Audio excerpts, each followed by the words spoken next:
Alright, so we're going to start out by just opening up Vanguard.com and we will go to the sign up page from here. So in addition to showing you how to actually sign up for Vanguard, we are also going to talk about when you may or may not want to use them as their brokerage, because they are a great company, they're a huge company, but it does have its downfalls and there are some other options if you are looking to do some things but not others. So we'll get into that in just a minute. So we're going to click on this personal investors, and this is going to take us to our investor page, which is the main page that you will usually land on when you are using Vanguard's site. So if you already have an account, this is where you would log on, but since we don't have an account, we're going to click open an account, and from here we are going to say open a new account. If you are wanting to transfer an existing account that you already have through another brokerage, that's where you would choose this other option, but we're just going to choose this first option. So I'm just going to walk through the different sign up pages and what you have to do on each of those, because that can be helpful to see if you have never opened up an investing brokerage account before. So this first page is how will you fund your account? For most people, that'll just be an electronic bank transfer. So if you have an online bank, if you have a traditional bank with an online account, that's what you would use.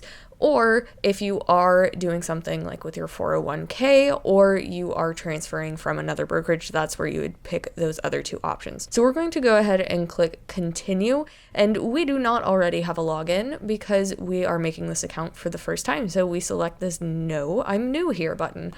So we're going to click continue, and now we're going to start the process of actually signing up. So we're going to click no, we are not registered, we do not have an account. I don't know why they ask that like 3 times, but here we go. This is the page where we need to actually decide what type of account we are going to be opening. So you can open an IRA, a Roth IRA, you can open just an individual account. You can also open up a SEP IRA or these other business account types. And again, this is a super easy process. The application really only takes 5 to 10 minutes, as they say. So we're going to click continue. And on this next page, we first are going to select that account type that we want. And what's nice about this is that when we click on these, some of them will have this extra information at the bottom, and this is where you can actually compare these account types. Unfortunately, Vanguard is not super great about the user experience on their site, and they also have a tendency to like randomly not update these individual little help bubbles or help pages. If something is confusing or just doesn't look like it matches up, do Google it, and usually they will have a page with the correct information.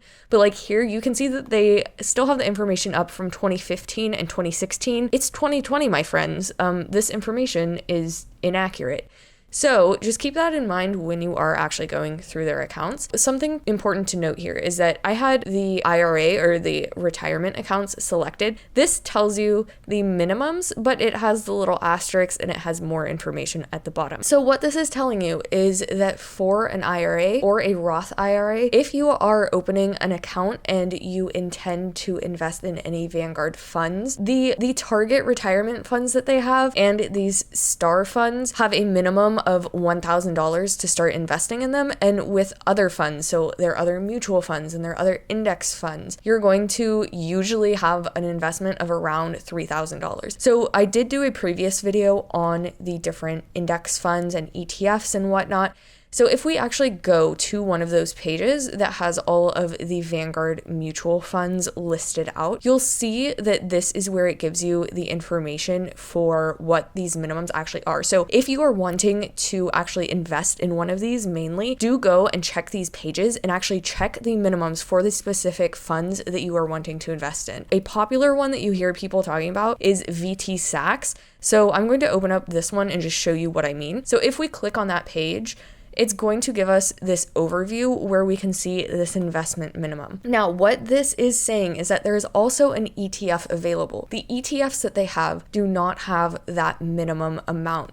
An ETF is priced kind of like a stock. There's a cheaper price, you buy it, it trades like a stock. Again, I have previous videos on this. But if all you're wanting to do is invest in ETFs, like for example, if you're wanting to buy VTI, which they're saying is the equivalent ETF version of that fund, you don't actually have to buy it through Vanguard. You can buy this Vanguard ETF through someone else. So if you want to use Fidelity, if you want to use TD Ameritrade, if you want to use Robinhood, you can buy VTI on all of those. you don't necessarily need a Vanguard account. But if you are wanting to invest in that actual mutual fund that they have, then you are going to need a Vanguard account to be able to do that, but it is going to come with that higher minimum. So that was kind of a lot of information, but going back to that sign up page, check those funds if that's what you're wanting to invest in. Make sure that you are actually going to be able to invest in what you want to invest in, and then you can proceed with opening your account. So here, if we were doing a Roth IRA, that's what we would select, and then we would select continue. On this next page is going to ask you why you're investing and where the money that you're investing is coming from. So for primary investment is going to give you a few options. So capital preservation means that you're pretty much just like hanging on to that money and you need somewhere to put it.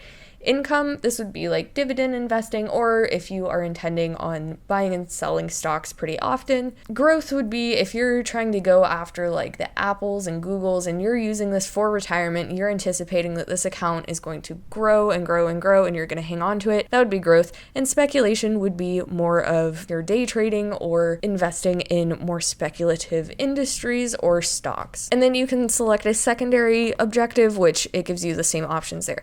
So source of funds, where is that money coming from that you are putting into your account? So for most people, this is going to be that first option where it's salary or social security benefits.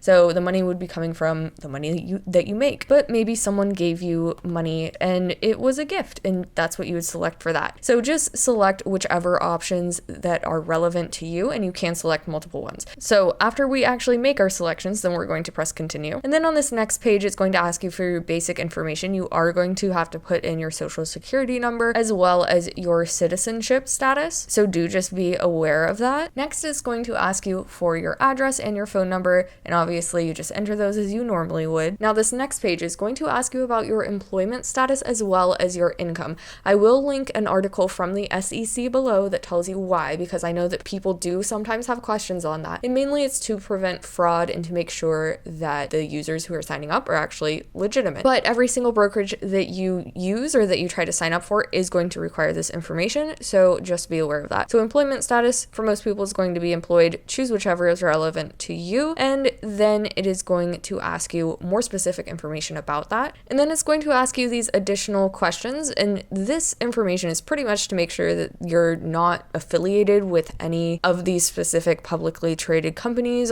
If the answer to any of these are yes, you would obviously click yes, but for this we're going to click no, and then we're going to select our imaginary income. And you will also have to give them an estimate of your liquid net worth. And both of these are just a range, so it's not a very specific number. You don't have to go and actually calculate the exact amount, but you do want to select the correct range for you.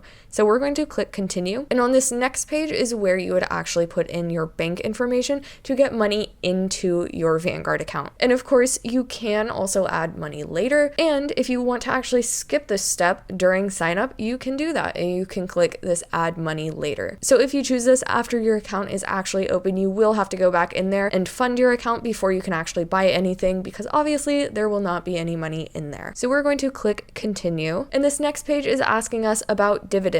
So with the dividend money that you receive, if you receive any, what do you want to do with those? You can always go back and change this, but on this page, this gives you the opportunity to go ahead and select reinvest if you would like for any money that you earn to automatically be reinvested into your account. So we're going to go ahead and select that and press continue. And the next page is going to take us to is just an overview reviewing all of the information that we just entered. You're going to want to make sure that all of this information is actually correct. Obviously, my name is not John Smith, so none of this is correct, so I'm not actually going to submit this. But when you do submit this, you are then going to get an account number, or if there were any issues, either verifying your information or they're just having trouble with your account for whatever reason, sometimes you may get a notification that you are going to have to do additional verification steps, or sometimes they'll even say, hey, you need to complete your application and mail it in, like physically mail it in. So if that happens to you, or if you have any questions on why, at any point during this process, you can click on this little questions tab up at the top right, and it will give you their customer service number. And always, if you have problems signing up, you always want to go directly to the the brokerage that you are actually working with and not random people on the internet. So keep that in mind. On that next page that says sign up for web access, that is going to be where you are actually choosing your username and your password that you can later go back and log into the Vanguard site with. So that is pretty much the sign up process. I do want to talk about though some of the downfalls of using Vanguard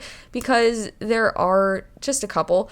So their website, if you couldn't tell from just our whole journey of looking at the mutual funds and all that stuff, is that their user experience honestly is not that great because their website is so poorly laid out and so confusing. It's definitely usable, but it can sometimes be a little bit of a journey trying to find the information that you're looking for. Same thing with their app. It works. You can find information, but you sometimes have to go digging for it. And overall, if you're just looking for like a super clean, super easy user interface, probably Vanguard is not for you, at least with their current site and their current app. They also currently don't have any extra like trading platform. Like TD Ameritrade has Thinkorswim, E-Trade has their own platform, Fidelity has their own platform. So if that's the style of investing that you're going for, Vanguard again probably wouldn't be a great option. But if you're using it for retirement, if you're using it for a regular account, it's great. They have great mutual funds, they have great index funds with probably some of the cheapest expense ratios that you can find. So if you are using it for that purpose, for investing in any of their mutual funds or mutual index funds, it is a really, really good company. So let me know in the comments if there's anything else you want to see. Remember to subscribe to the channel, and I'll see you guys next time.